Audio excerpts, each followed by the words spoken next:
And now, a workshop of the McAllen City Commission. All workshops are open to the public in accordance with the Texas Open Meetings Act. These workshops allow for detailed staff presentations. Good afternoon, everyone. I'll call this workshop to order. Item number 1 on the agenda is present questions to staff related to today's meeting. Are there any questions that we would be posing before the meeting? No questions for me. No questions.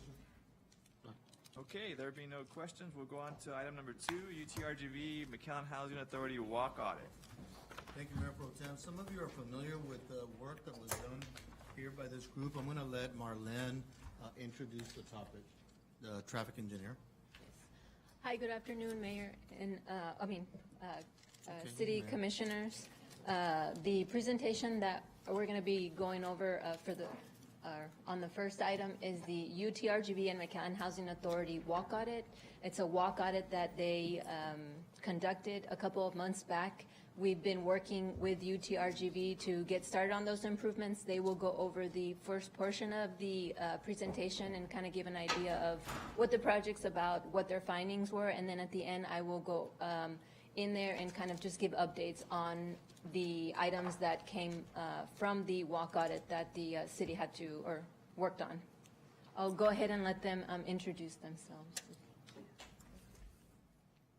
Good afternoon. Thanks for having us. This is Dr. Naz Haydarian from the School of Social Work at UTRGV. Hi, everybody. Rudy Ramirez with the McAllen Housing Commission, Executive Director. Good afternoon. I'm John Gonzalez. I'm a professor at the School of Social Work at UTRGV. Thank you. And Richard Sanchez from UTRGV Governmental Relations. Great, thank you. So we'll go ahead and get started. So we're presenting on a project that was really a collaboration between the School of Social Work and the McAllen Housing Authority. It's been a fantastic collaboration. We look forward to future collaborations. Today, we're just going to talk about this service learning project that my students in my research methods class conducted. So this project was an opportunity for them to apply what they were learning in the classroom to support city goals. So we really centered the goals of this project on the Envision McAllen 2040 report. And so we draw from the goals, we draw some quotes just to sort of ground this project. So this report highlights some of the limitations of car-centric infrastructure. So specifically, this excludes community members, including low-income residents, parents of small children, people with disabilities, and especially with low-income residents, they're especially impacted because they end up spending a larger proportion of their income on cars and maintaining their cars, and they're also more impacted by issues like traffic injuries and fatalities. So it's important to expand and improve facilities for active transportation so that folks have alternatives to driving places. So this is things like improving the facilities for walking places and biking places so people have those options. So on this next slide, I'd just like to highlight some data from the Envision McAllen 2040 report. So when asked, 91% of McAllen residents reported that to get from point A to point B, they drive. But then when they were asked, how would you prefer to get from point A to point B, we see some more variability there with more people wanting to walk places. So this brings us to the walk audits that we conducted. So we broke up the class into 4 groups. Each group picked a route, and they walked along that route and used the American Association for Retired Persons Walk Audit Toolkit to assess the walking routes. The initial walk audits were conducted in mid-October when the weather was beautiful and sunny here in McAllen. And we were lucky to have 2 community leaders. So somebody from Metro McAllen joined us, and some elected officials joined us on the walk audit as well. So each group chose a route, and we're covering 4 miles in very limited time here. So students chose routes that they believed were of importance to the lives of people who lived in the McAllen housing. And so the first group chose a walk to the nearest pharmacy, so the Walgreens on 23rd and Pecan. The second and third groups chose the walk to Alvarez Elementary School. Many of the residents in the McAllen Housing Authority housing have elementary school age children. The third group went a little bit further to STC. So McAllen Housing underscores the importance of education as a form of as a key aspect for social mobility for their residents. So it's an important route for folks, residents in that area, to be able to walk. And then the fourth group chose a walking route to the nearest bus stop there on Maple and 23rd. So we'll look at each of these in more detail and just sort of highlight some of the things that we identified. So on the walk to Walgreens, we walked along Jasmine and things were pretty smooth. And we reached 23rd, and that's sort of when we identified some of the more significant gaps and issues in the sidewalk infrastructure. So just sort of south of Kendallwood, there's some significant missingness from the sidewalk there. Then there's a span of the sidewalk along 23rd, or just like lack of sidewalk, but you can see that citizens still walk that route, as evidenced by the path that is carved through the grass there. So when we reach closer to the Pecan crossing there's a significant gap in the sidewalk with some obstruction. So it's difficult to cross there with a toddler with a stroller. It would be difficult to cross with mobility tools. And then on the next slide, we highlight some the crossing time. So we thought, well, let's time this crossing. How long would we actually get to cross the street? Pecan and 23rd are pretty busy streets. To cross Pecan, you have to cross across 5 lanes of traffic. And we found that we only got 30 seconds to do that, which was a little difficult. We were traveling in a group, so we moved a little slower.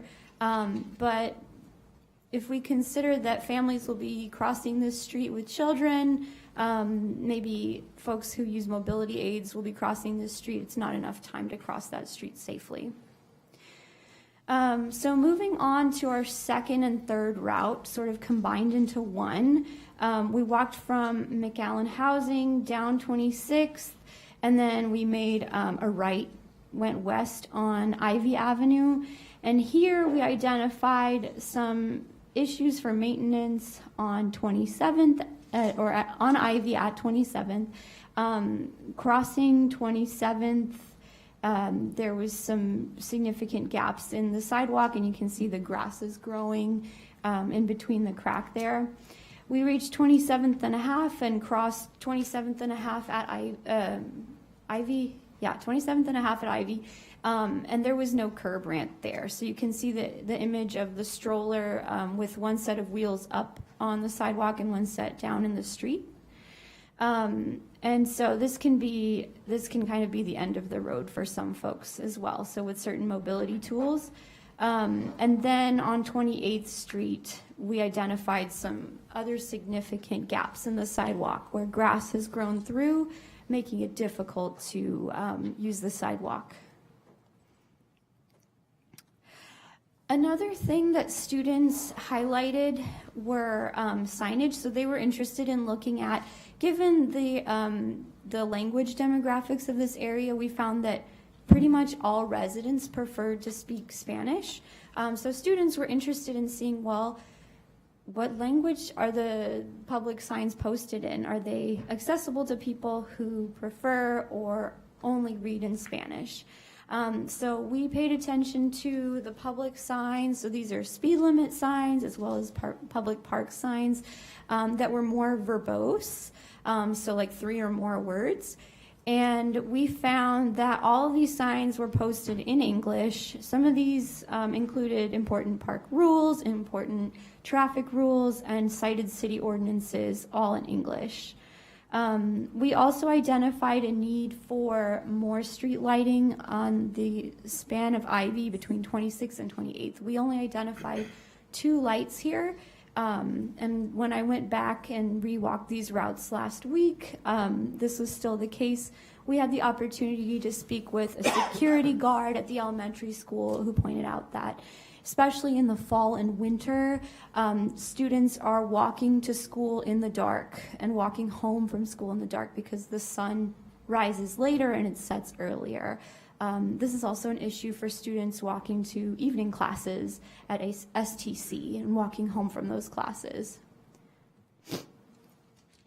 And our 4th and final route was from McAllen Housing to the nearest bus stop, and this bus stop was on Maple and 23rd.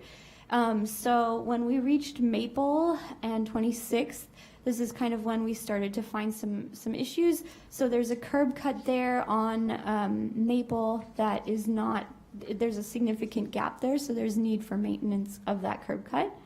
Then along Maple, along the park, there are just some gaps where the sidewalks are just not there.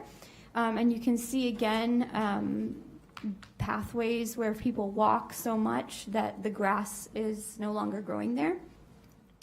There's a section on Maple where you cross and there's some significant cracks in the street there, which are probably not an issue for most vehicles, but if you're a pedestrian and when you're crossing the street, inevitably you have to cross through the street to get to the other side.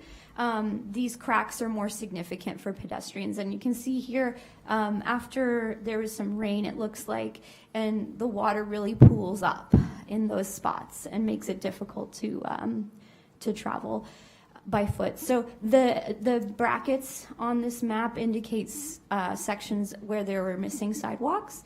And then in general, when you're going from a transition where it's from missing sidewalk to a section where there is sidewalk, we identified issues of maintaining those curb ramps. So you can see at the bottom picture of the yellow painted curb ramp, there's some maintenance issues. And then the curb ramp on the top of the slide, there's some overgrowth. And then during the top right corner, I just like to highlight a photo. The photo on the left, these 2 photos that are next to each other are the same section. But the one on the left is the weekend, so there's no cars parked there. And then the one on the right is an image of the same stretch, but during the weekday. So here, there are cars parked all along. So pedestrians have no choice but to go into the street. And then when we finally got to the bus stop, it took us a couple times to actually find the bus stop because it was a sign. It was just a sign in the grass. So here we recommend that there, at the very minimum, should be a sidewalk there so that residents who use mobility tools, residents with small children who are pushing strollers can access the bus stop. And then there should be enough pavement there to connect the bus stop to allow for folks to safely embark and independently embark onto the bus. So I just like to highlight this figure from the Vision Zero initiative because some of the signs that we did look at were speed limit signs, and some of the things we're talking about with some of these improvements are speed limit signs. So especially focusing on this 20 miles per hour and 30 miles per hour. So in the instance where a vehicle traveling at 20 miles per hour collides with a pedestrian, there's a 10% chance of fatality. So at 30 miles, this jumps up to 40%. These considerations don't take into mind significant injuries, which might also be important to some of us who are pedestrians. And these figures don't consider children who might have a less, like a smaller chance of surviving being impacted by a vehicle going at 20 miles per hour. So just to sort of begin wrapping things up here, so there's numerous creative and low-cost solutions, and we'd love to acknowledge and thank the city to begin looking at some of these and considering these. And again, we just like to reference the Envision McAllen 2040 goals that we believe we have in common here. So I won't talk too much about, but these are just some of the things that the city staff have begun to look at. So updating lighting, adding new lighting, restriping speed humps where needed, ensure that signage is not obstructed by tree branches and things like that. And when I went back and I looked just last week, it seems like we're already starting to make some progress there. Installation of speed limits of 30 signs on the northbound of 26th Street, and then conducting a four-way study at IV and 26th, which they did conduct. In addition to that, and in light of just sort of going back through these walking routes, we still like to highlight some recommendations, including the sidewalk maintenance issues that I pointed out, the need for the bus stop should have a sidewalk at the very minimum, adding Spanish language signage, which is going above and beyond a little bit, but if we want our signage to sort of have impact on the community in that area, it really should be presented in Spanish as well as in English. And then considering traffic calming infrastructure that has more of a direct impact on driving behavior rather than maybe suggesting drivers should change their behavior. So we're talking about considering narrowing the roads there rather than things like posting signs, making suggestions about speed limits and that sort of thing. And speed bumps are great, but they have their limitations as well. And then these are just alternatives to enforcement. And then consider additional street lighting in addition to what the city's already considering between 26th and 28th along IV. And then this last slide I have here is really just a acknowledgement. This is a group picture of the class who conducted the walk audits. So many people here to thank for supporting this project and allowing us the time and the space here to talk about our results. So thank you. Thank you. I do want to thank the professor and her students for doing the walk audit, for inviting us. A few of us were there, and for bringing this to our attention. I know that we've already taken some steps to mitigate the issues that you've brought up, and so first of all, thank you for that, and I'm glad that you brought it to our attention because we're already starting to work on it, and to the extent that we can continue and maybe enhance these mitigating factors, we look forward to doing that, and so thank you very much for the presentation. Thank you. Thank you. I'd like to say a special thanks to the McAllen Housing Authority. They've been very inviting. They were there every time. Professor Naz and our students were there, very accommodating, and we really appreciate it. Anything else? And Rudy, I guess you discussed it with your board?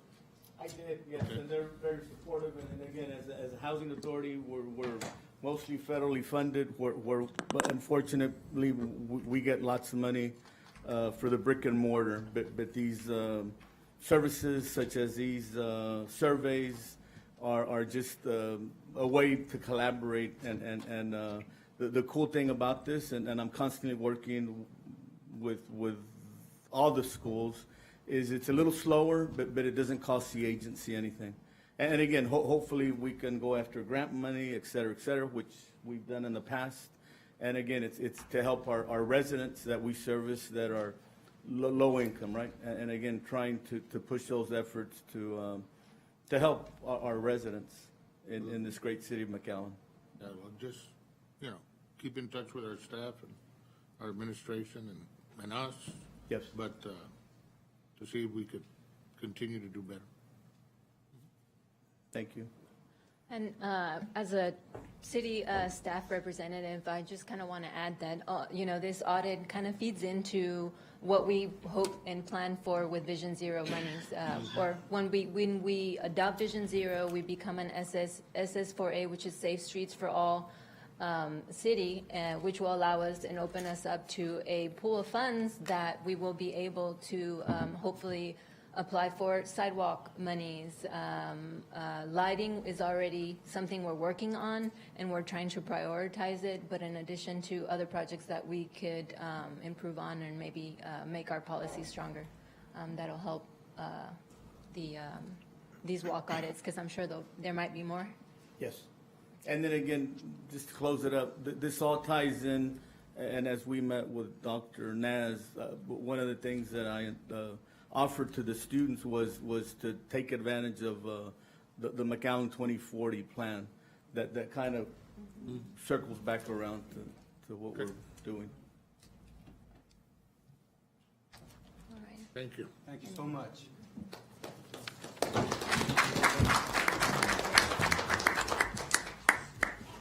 Okay, next we have the age-friendly RGB initiative.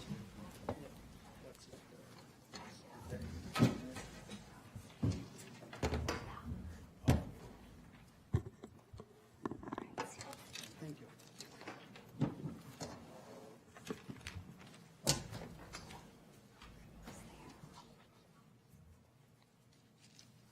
Are you able to pull up my PowerPoint? Okay. I would like to invite Dr. Luis Torres, our dean is here. It's especially, could you join us, please?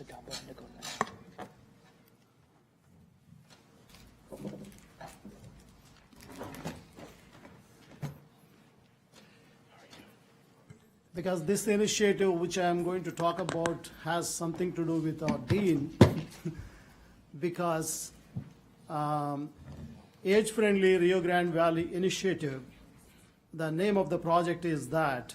So we had a new dean in 2020 August, that is Dr. Luis Torres Ostos, who joined us from Houston. And it was his vision to introduce community engagement awards at the School of Social Work, UTRGV. And I responded to that call to submit a proposal. The proposal was this Age-Friendly Rio Grande Valley Initiative. So I thank him for giving us an opportunity to put together a grant proposal and also funding it. And he was he saw the future of this project, and then he supported it. And I want to thank the commission, McAllen Commission, for giving us an opportunity to share some thoughts about age-friendly city, the basic framework. The team members, one of the members is here, Dr. Sushila Bai Srinivasa. We also have a community member who is a Jack White from Brownsville, and Ms. Margarita Lopez, who is Executive Director at the Area Agency on Aging, who is also part of this initiative. So basically what previous speaker has talked about actually ties with what I am going to talk about. Age-friendly community city is a broad concept where it is all-inclusive community, and a community that really is a supportive of the aging people, the people those who are aging.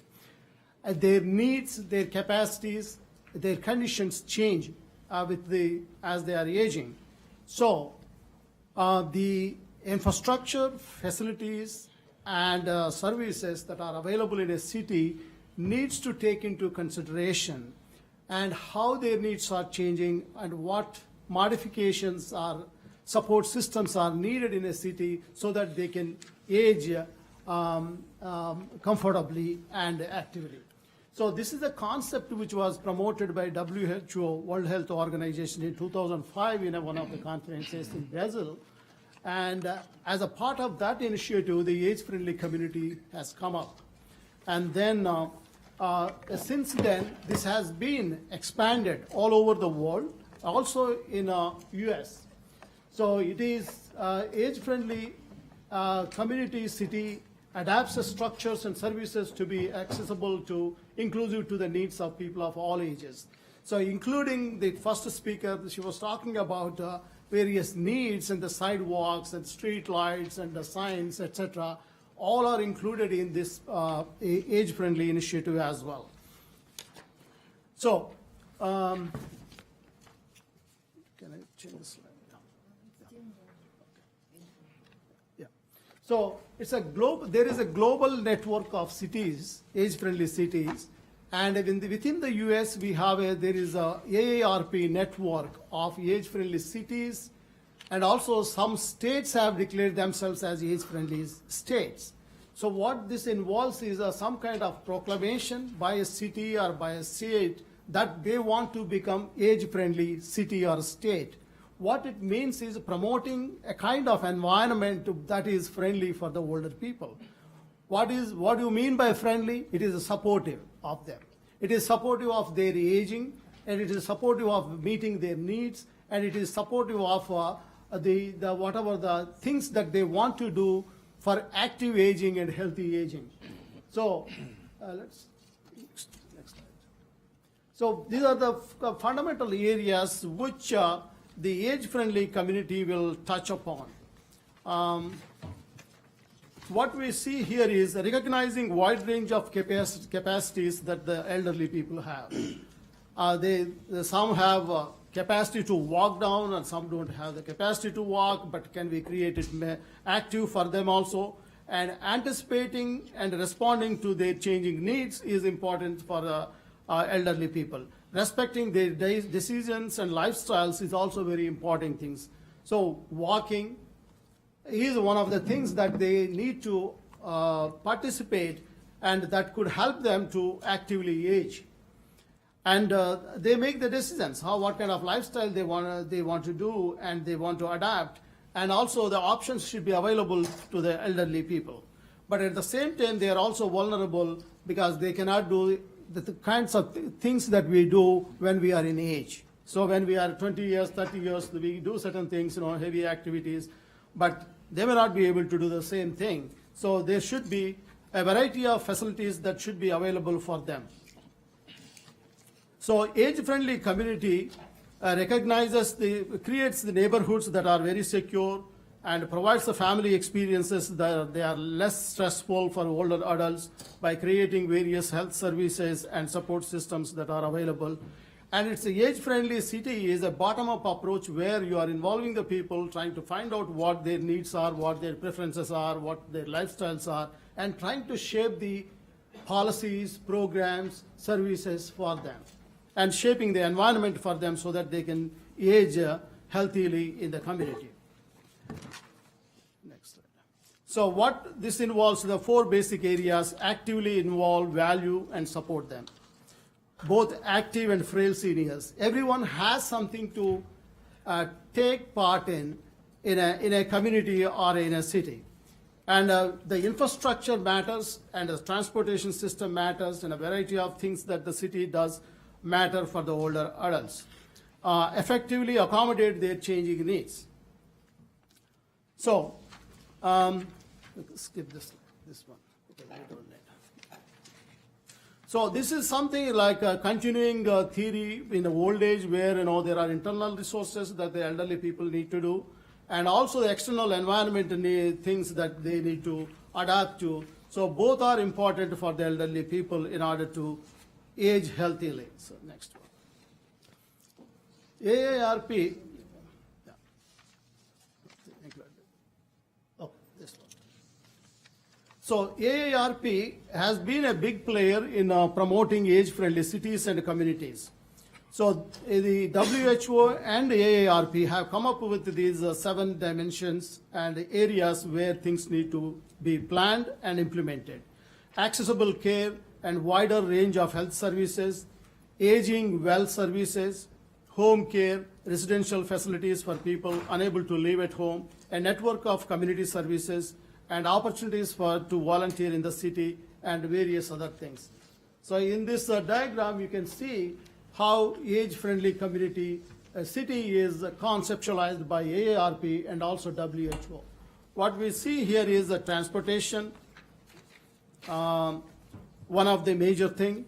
So whether transportation is available in all the corners of the city, and is it affordable, is it accessible, can older people access it? That's the main question that we need to ask. So they should be available at accessible points, but can they access it? And housing. So we have a presentation by a housing authority. Nowadays, home designs, house designs are very important, and there is technology that is available, and also the various materials that are used in the building structures, that they can also be made age-friendly. So those who are developers or designers need to look at the materials and that they use for the house constructions. They can be made more age-friendly now. And outdoor spaces and buildings, the parks, the walking trails, and they should be also be convenient for the elderly people, and they should be able to participate in that, use them. Sometimes you don't have any sitting places where you have walking trails, but you don't have any sitting place. So for every 5 minutes or 10 minutes, older adults may want to just sit and relax for a couple of minutes and then keep walking. So we need to think about that, those facilities. And then the social participation, their involvement in the community. Are we giving opportunities for the elderly people to participate in the city activities or other activities?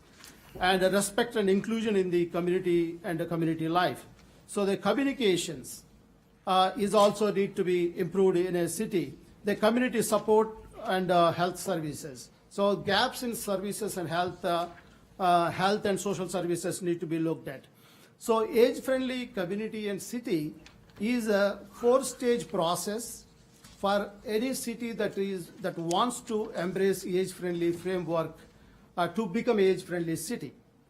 The first phase is engage and understand their needs in the city. The second phase is plan various activities. The second phase is act and implement it. The third phase is evaluate what we have done in terms of age friendliness as a city. So some of the things that my previous speaker has pointed out, they can well be woven into age friendly city plan. And that is because those things are going to improve things for the elderly population. Let's go to the last one. As a part of this project, what I am proposing is we have been conducting a pilot study, collecting the data from all cities in RGV. So we designed one survey, and then we're collecting the data, and we'll be able to share the information with you at some point by the end of May or so. We'll have some results. Already we have 300 plus surveys, but we will be able to analyze the data for the McAllen city and share the results with you, what people have said about different things in the city. And we request you to, the city to consider to embrace age-friendly city framework and proclaim yourself as an age-friendly city. Several cities in the state of Texas already have done. Fort Worth, Dallas, Houston, Austin, several cities have already done it. San Antonio have done it. So that even the smaller cities have gone for age-friendly city approach, and they have proclaimed already. And then we would like you to constitute a committee, if you already don't have, a committee that can advise the city on aging matters. So some sort of standing committee that can advise you and provide input to the city. So what matters for the elderly people, and what are their needs, and how to go about caring for them and providing the infrastructure and facilities for them. And we would like to invite you one of the roundtable that we are planning to organize August 21st on UTRGV campus, where we want to invite the cities to come and participate, so we can have some kind of roundtable discussion, so that there can be some common agenda that can be generated for RGV.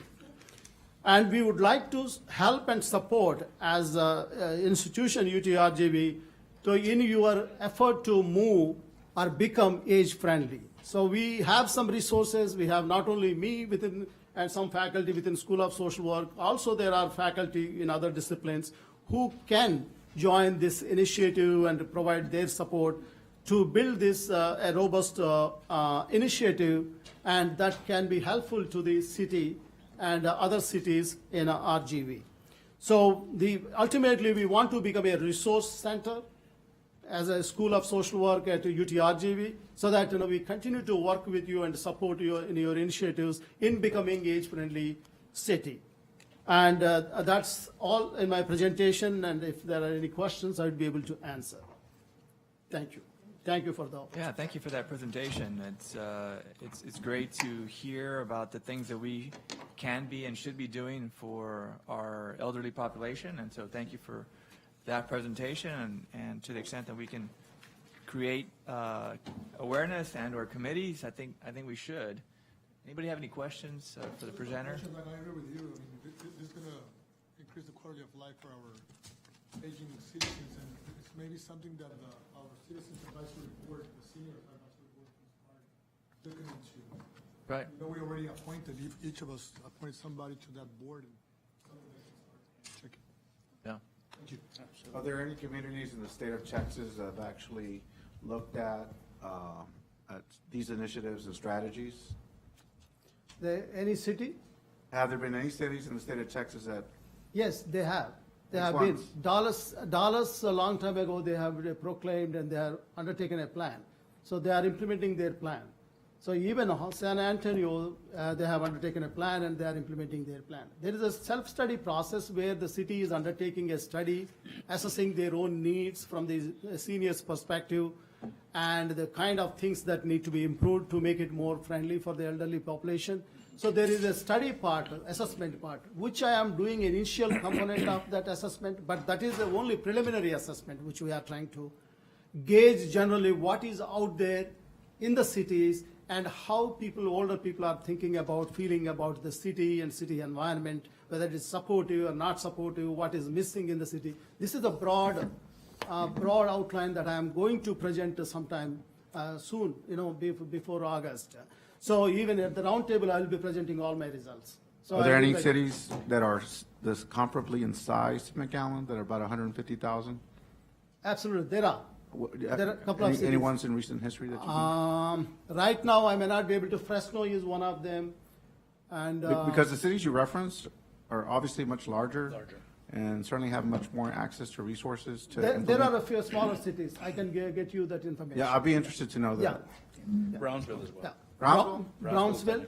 But Brownsville has initiated it, but right now, currently, not much happening in Brownsville. They have proclaimed long time ago, but they are not really implementing the plan. They don't have a plan as action plan and not implementing that. So based on my assessment. Very well. So I have visited. Okay. So the city needs to undertake assessment, broader assessment. What I mentioned is a four-phase process. So first step is to undertake a study assessing the needs in the city of the elderly people. Sure. Yeah. Sounds good. All right. There be no further questions. Thank you very much. Thank you, sir, for giving the opportunity. We appreciate your time. Absolutely.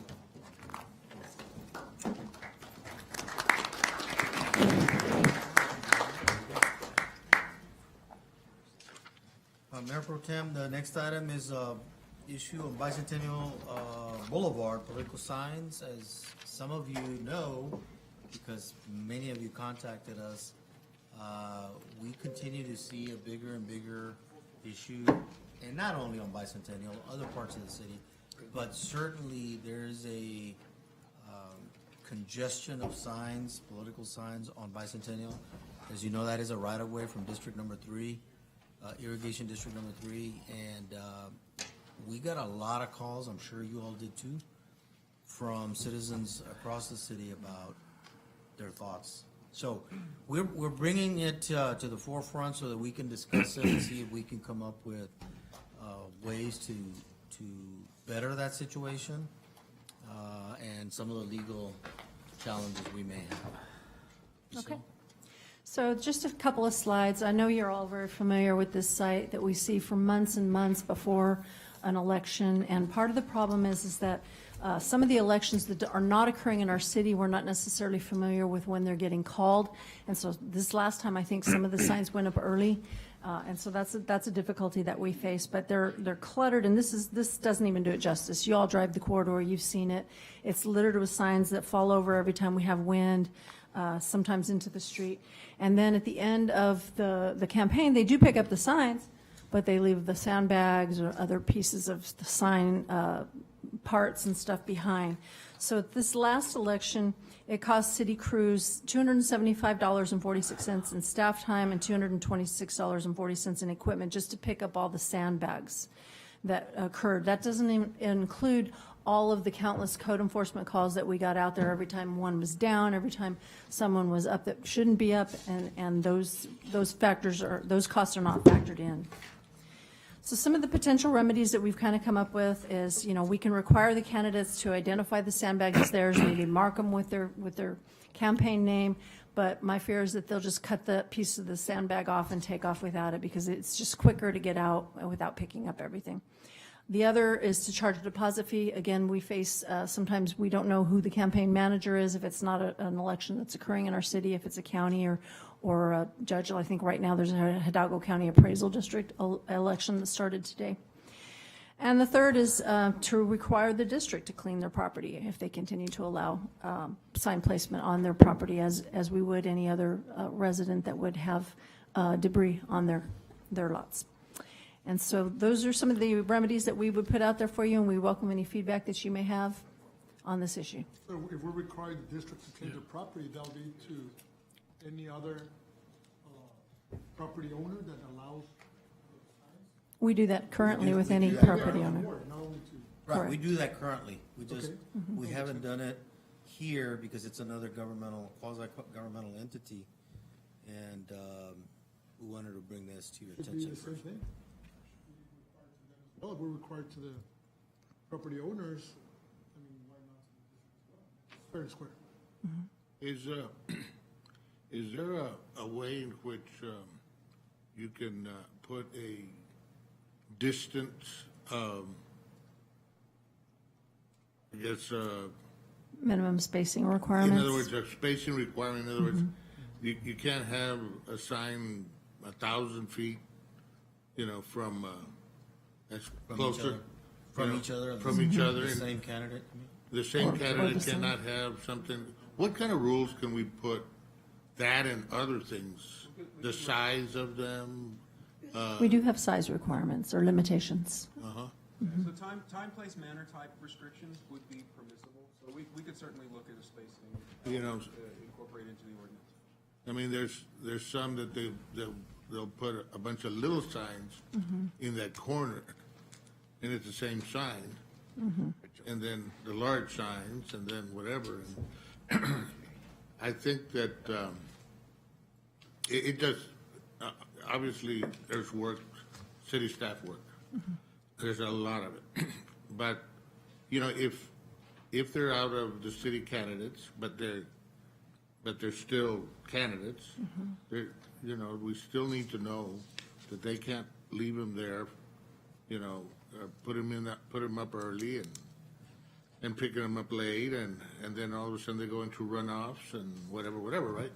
But I think just the clutter is just too much. And it's not only on Bicentennial, it's on some other areas. But I think the spacing will eliminate a lot of that problem. We had talked about maybe doing one per block face, but some of those block faces are very long. So we can look at some options and come back to the ordinance review committee. Yeah, that's a good idea. Yeah. One of the complaints that I got this last election was that they were covering up the beautiful standpipes that we have painted. Yeah. And the artists were upset because they couldn't see their artwork anymore, so. Can we actually create and implement ordinances that would affect another quasi-governmental entity like District 3? Are we allowed to do that? Well, it wouldn't affect political District 3, it would affect the. Everything else, right? So as long as we're content neutral, time, place, manner type restrictions on signs, we're gonna be okay. And we already do have restrictions, for example, on District 3 in terms of the size requirements or limitations on Right. the signs. So, you know, this would be another element we could certainly look at. But if we could expedite it before the next election, it'll help. We'll look at that. And the total cost of sandbag removal, Okay. good. this was just to pick them up. Yes. I mean, just we to still pick have up to take them and dispose somewhere, of and I'm them. sure then someone, The disposal cost is not included in that either, if there was. one. yeah, it's not a fun task, No. throwing heavy sandbags one by one, right? That's very backbreaking work. Is that the cost associated strictly to the area? To that, to the bicentennial. Just the bicentennial. Yes, strictly to that area, this last election. Can, let's say the time passes. Can one of our employees, city staff, go into a fence, a private fence, and take down a sign? Generally, what we'll do is we'll give the property owner notice that the time has passed the 10 days after the election is over and that they're in violation. If they don't remove it, then we can, but we won't go on to private property to do that. If it's on a fence, we can tag it. If it's in a right-of-way, we can definitely tag it. If it's a site hazard issue, we can move them. Okay.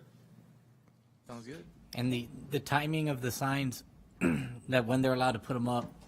Once the election is called, they're Once the allowed election to. is called, right? But that includes national elections. Sometimes it seems those national signs stay up year-round. Yeah. Yeah. Yeah. An issue we can continue to tackle, for sure. Okay. Thank you.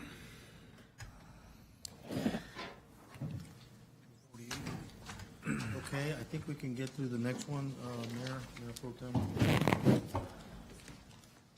So, La Vista? Yeah, La Vista Avenue Speed Patrol.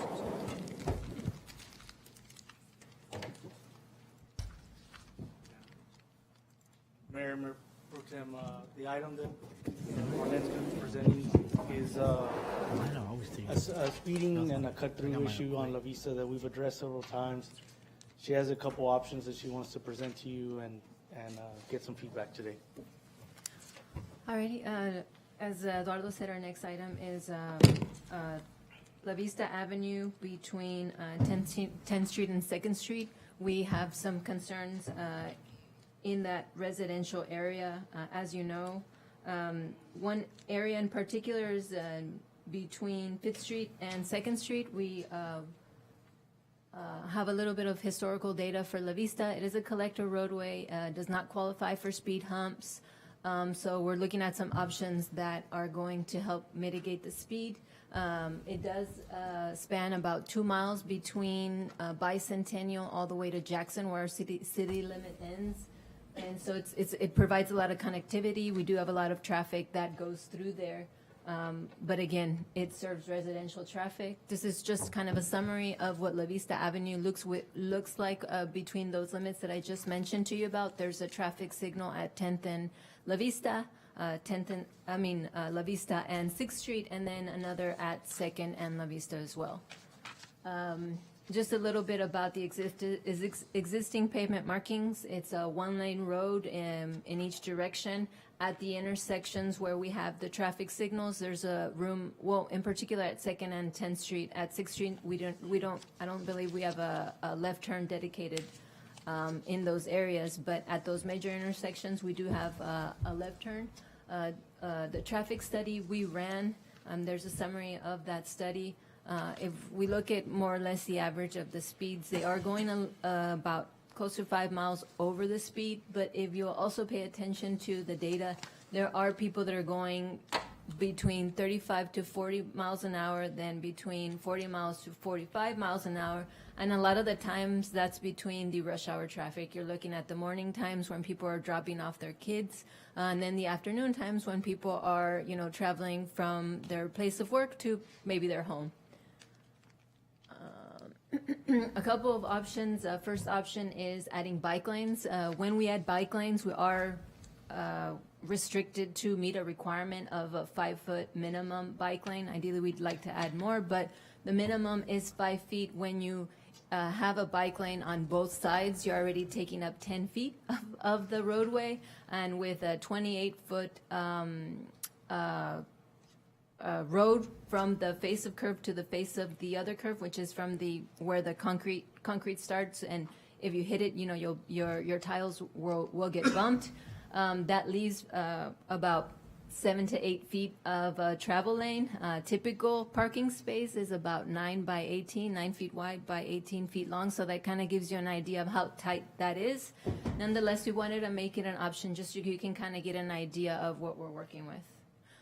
The second option is adding a center lane for people to make a left turn. We do see a lane reduction here as well. It's not comfortable, and we are, you know, trying to look at another option, and this is an option. Again, this is not an ideal option, but the last option is just reconfiguring the lanes. Adding a buffer on both sides and being able to have one line of direction in both directions will allow people, you know, as I mentioned to you, we're talking about reconfiguring lanes in different ways. We know that reconfiguring lanes in different varieties, when we reduce those lanes and we squeeze those lanes, people, when they're driving through it, they tend to go slower because they want to stay within the confines of those pavement markings. And so option 3 is one that the traffic operations staff is a lot leaning more favorably, because we don't have those restrictions of bike lanes where we have to have a minimum of 5 feet on both sides. And then we, with the center lane, we also want to make sure that it's a comfortable drive, you know, enough to slow people down, but not enough to where they feel it is completely unsafe. And so this last option is one that the traffic staff favors. We presented it at our last week traffic commission meeting, and it comes with a favorable recommendation from the traffic commission board for option 3. Again, we wanted to get your feedback, get your input on your take on these options. Is on-street parking permitted between 2nd and 10th Street? No, sir. It's not Well, it's there's not enough room to park. This area is not designated as a no parking zone, so technically people could park in that area, but because of how fast the traffic goes, how narrow the road is, we don't see a lot of cars parking in the area. But it's not designated no parking, so people technically could park. Roughly, is there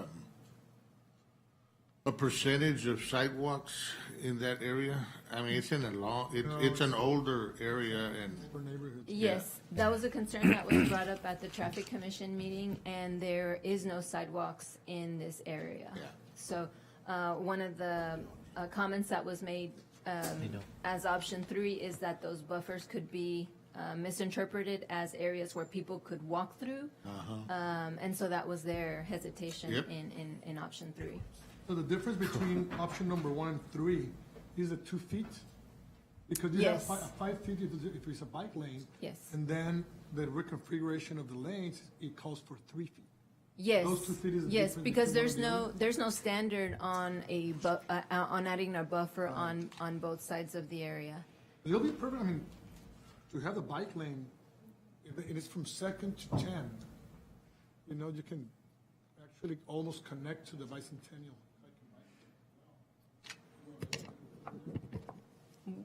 I mean, it can serve a dual purpose. It could. We can look at that. I wanted to add just a little bit of detail about some of the data that was presented, and then some of this option and long-term options that we're looking at. When you look at the data Marlene presented, that was just the speeding traffic. But if you look at that, it had over 1,000 cars in one little bin there. That's not typical to a residential road. Residential roads carry anywhere between 50 and 300 cars a day. So most of the neighborhoods that we live in, you know, 300 cars in 24 hours is not a big deal. there's over 1,000 cars. I mean, one of the bins was 1,000 going through the front of someone's house on a daily basis. And so that's one of the reasons she's bringing this again, because we think it's important to try to address concerns that we hear from the residents. The second thing is, this is a quick and immediate short-term issue, fix that she's looking at. In the long term, we've tried a traffic circle. We thought we had good success, minus some of the geometrics that needed to be enhanced on that. That was a couple of years ago. Couple years Yeah, ago. we tried that. Some of the modifications that we needed to make in the long term, that was just a pilot program, is we need to modify the four corners to allow those big 250s and maybe a truck with a trailer to go through, make the center, the circle, or the mountable. We think that in this, and then coming back later and introducing that fully designed properly so that when the public sees it, it's done in the proper fashion versus just getting this temporary curb that you can't mount and causes inconvenience to the residents temporarily. So you do the full installation. So this is a two-pronged presentation. Right now, we're trying to seek approval on one of these paint modifications, and then long-term look at a circle, but fully designed, brought forward, thoughtful, so that it meets the requirements of the neighborhood. It's being used as a thoroughfare, so it's the speed that's really initially concerning, right? And then the other things, right? Yes, sir. So is there anything that was more effective on speed of what we're proposing? So I think Marlene's trying to provide a comprehensive approach. That squeezing of the road provides for the length of it. And then somewhere midstream, if she could get that circle, that already kind of has you slow down, be more cautious, more aware of what you're doing in the neighborhood. Hopefully what it does also is you get to the point where you're impacted enough that if you're cutting through, you decide to take Nolana, you decide to take Pecan, and move off that street unless you have business on that street.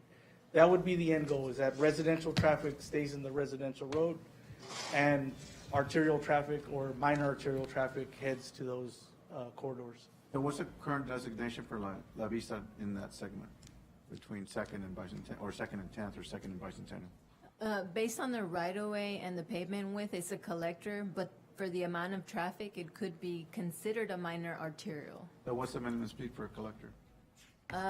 Well, we mostly use the 85th percentile and we pick up a study, but this area is 30 miles an hour. I mean, you're looking at maybe 35 to 40 miles an hour in a minor arterial, typical minor arterial. So typically a quarter mile collector will have 44 foot of pavement, houses not fronting the front of it. The street. And so it's already 28 feet or maybe 28 to 30 feet back to back. Houses fronting. And then it has houses fronting. So while it's in the quarter mile collector classification, based on when we were bringing the city up, it's not designed that way. And then it's functioning as another class of road, which is higher than what it was designed for. We rarely want to slow down traffic on anything above a collector. But this is kind of those anomalies that we see from time to time.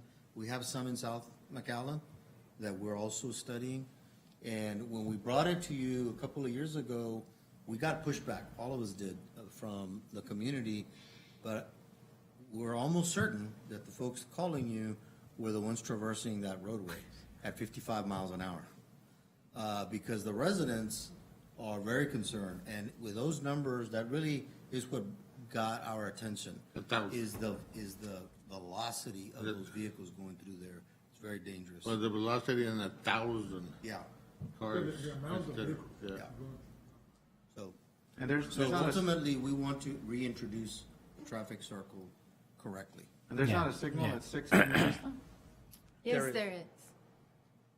No, And it's a quarter mile between 6 and Second? no, approximately? in La Vista and 6th? No. At La Vista and 6, we have a traffic signal. Oh, yes, you're correct. And ideally, in the future, Traffic signals, traffic circles could replace traffic signals in the future. And that's the way they're being used in different parts of the state. Because if it's a green, you're going fast, and you're not stuck. Or if it's a yellow, you're trying to. You're going yellow, you're going fast.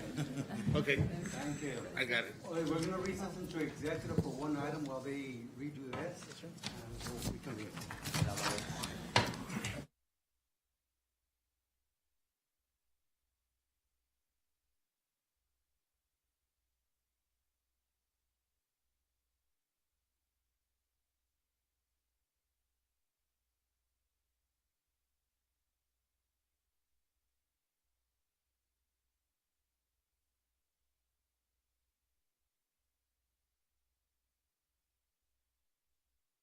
This concludes the workshop of the McAllen City Commission.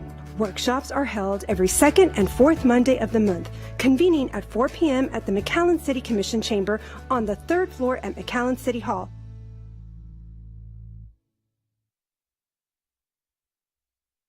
And put that back into service. Also, we have to warn people whose homes we go into when an EV or an electric scooter or micromobility device lights off and goes in thermal runaway, what contaminants are left in the house.